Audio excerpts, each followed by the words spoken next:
Welcome to this YouTube channel. In this video we are going to talk about vacation to Naples, Italy. So before starting this video, like this video and subscribe to our YouTube channel for future updates. Naples is a large city on Italy's western coast, bordering the Tyrrhenian Sea. With a population of 975,000 people and a greater metropolitan population of over 3.1 million, this massive metropolis is Italy's third largest city after Rome and Milan. Since the Neolithic period, Naples and the surrounding territory have been inhabited, and it has experienced some form of continuous human activity from ancient Greece to the Roman Empire and beyond. Throughout history, terrible wars have raged in Naples, and numerous civilizations have vied for power. The port of Naples is one of the most important in the Mediterranean, and the city boasts one of Italy's most thriving businesses. Naples is full of antique structures, squares, and churches, as well as a slew of modern conveniences and amazing nightlife options, thanks to the region's long history. This is a truly amazing tourist site, looming in the shadow of the famed Mt. Vesuvius. Let's have a look at some of the top things to do in Naples. Mount Vesuvius. Mount Vesuvius, a stratovolcano, dominates the skyline and terrain surrounding Naples. It is a renowned volcano that notoriously erupted in 79 AD, destroying Pompeii and Herculaneum and burying them. Vesuvius is the only volcano on mainland Europe to erupt in the last 100 years, and it is regarded very dangerous due to the large number of human settlements in its danger zone. Today, you may take a bus excursion from Naples to see this beautiful natural wonder and trek up the crater's slopes to peek inside. The trek takes 20 to 30 minutes and is rated somewhat difficult. On a clear day, the views from the top are spectacular, and the caldera and crater are very fascinating. Pompeii. This settlement was very sophisticated and extensive, and it was completely destroyed when the volcano erupted in 79 AD. Despite the damage caused by the lava and the amount of lava that spilled over the city, Pompeii is in excellent shape today, because to a massive layer of ash that was placed over the fragmentary ruins and thus worked as a preserver. Today, you may visit Pompeii and walk among the huge ruins. The amphitheater, the Case del Fauno, the Temple of Apollo, and the Temple of Jupiter are among the most noteworthy attractions. Additionally, plaster castings of several of the unfortunate victims who were buried beneath the ash and remain trapped in their death stands for all eternity can be found. Fresco at Naples National Archaeological Museum. The museum, which is housed in a very Baroque edifice built in the 1750s, used to be a military and cavalry barracks before being converted into a museum. Although the museum is located to the north of the harbor, it is adjacent to a metro stop. Inside, you'll find a large collection of Roman and Greek relics, as well as pieces from Pompeii and Herculaneum. This collection contains marble statues showing scenes from Greek mythology, exquisite mosaics from the Pompeii ruins, and a large collection of ancient Egyptian artifacts, such as mummified corpses and death masks. This museum is an endlessly fascinating sight to see for anyone interested in ancient history and archaeology. Catacombs of San Gennaro.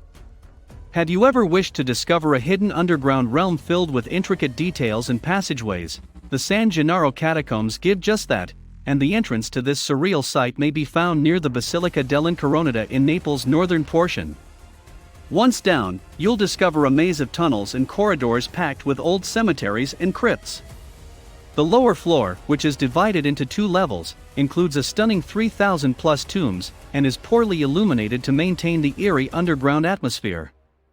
The top floor is larger but no less intriguing, with many detailed frescoes and artwork. A guided tour into the catacombs will provide a remarkable experience, as well as a comprehensive understanding of Naples' history. Herculaneum. Herculaneum, a lesser-known counterpart to Pompeii, was also devastated by Vesuvius eruption in 79 AD. This city is equally as interesting and a great sight to view as Pompeii. Despite being farther removed from Vesuvius than Pompeii, the city was still utterly devastated. Herculaneum is said to be a better preserved example than Pompeii, with parts of its wooden constructions, frames, and roofing still standing. The Villa of the Papyri and the House of Argus, both of which include exquisite frescoes and wall paintings, are two of the most interesting sights inside the complex. There are also a number of bone remains that demonstrate how this tragic group of people died. If you go to Pompeii, be sure to go to Herculaneum as well for a more in-depth look at an ancient era. Castel Nuovo. The Castel Nuovo is a prominent component of Naples' skyline, and one of the first views visitors arriving by cruise ship will see. The castle, which is located to the famed Piazza del Plebiscito, is easily accessible and is one of Naples' most important historical attractions. The fortress, which was built in 1282, has 5 circular crenulated towers and a spectacular triumphal arch that was constructed later. Take a tour of the castle to see the gorgeous towers, stand within the central courtyard to see the painted ceiling of the Baron's Hall, and climb the castle ramparts for spectacular views of Naples and the harbor. San Severo Cappella. In the center of Naples, there are several chapels and churches, and the San Severo Chapel is one of the best. The chapel, which was built in 1590 as a private residence for the Duke of Torremaggiore, later served as a family burial chapel from 1613. The chapel is located in the heart of Naples, close to the harbor and the Castel Nuovo. The interior of this church is incredibly spectacular and is the main focus, despite the fact that it appears to be quite plain and humble from the exterior. The chapel houses a large collection of artwork as well as numerous well-known sculptures. The ceiling is adorned with a detailed and exquisite fresco, and many marble figures protect each of the pillars. The exquisite figure of the Veiled Christ, built by Giuseppe San Martino, is at the center of this amazing display. Castel dell'Ovo. This magnificent sea-bound palace will definitely greet you as you enter the port of Naples. The area on which the castle stands was once an island, but it is now connected to the mainland by a walkway and a road. The Castel dell'Ovo, Naples' oldest surviving fortification, was built in the early 6th century BC, and has remained in some sort of defensive structure ever since. The castle is open to the public, and is a great edifice to visit. Stroll around the passages and arches while looking out over the Mediterranean Sea. There are also various art exhibits and displays regarding the castle's history. The Port of Naples. The Port of Naples is extremely active, and maritime trade is the city's primary source of revenue. The port network is separated into various docks, and is a hive of activity at all hours of the day. You might easily spend hours roaming through the docks and ports that stretch from the Castel Nuovo to the Piazza San Giovanni Battista, watching the fascinating activity that takes place here. Additionally, if you travel west, you will come across the Porto di Mergellina, which is full of contemporary restaurants and cafes, and has a lively ambience. Come here to get a taste of local life while admiring the various yachts that anchor at the harbor. https://tripsandguides.com. What do you think about this video? Do let us know down in the comments section below.